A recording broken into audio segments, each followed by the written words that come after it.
छेदेला का तू चौकी छेदेला का ए राजा चौकी छेदेला का तू देवाल के छेदेला का बोला ना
राजा चौकी छेदेला का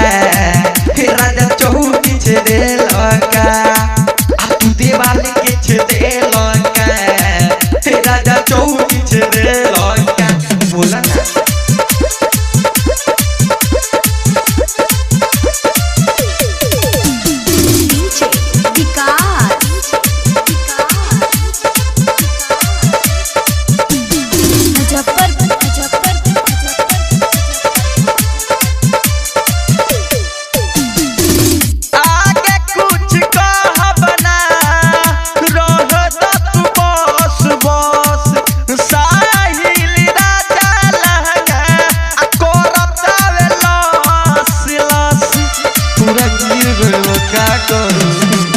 आगे कुछ कहबना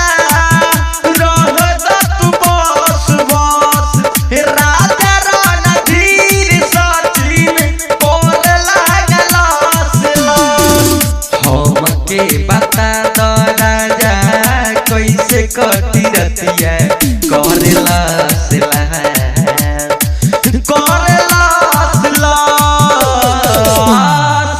जाके बस गईला राजा तू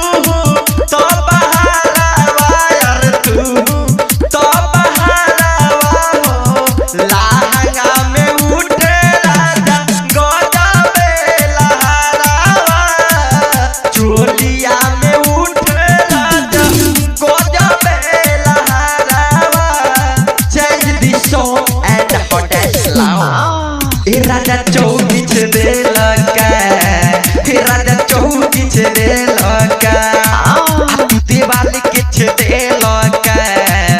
राजा चौकी छेदेला का बोला ना राजा चौकी छेदेला का शिव स्टूडियो धोबा बाजार।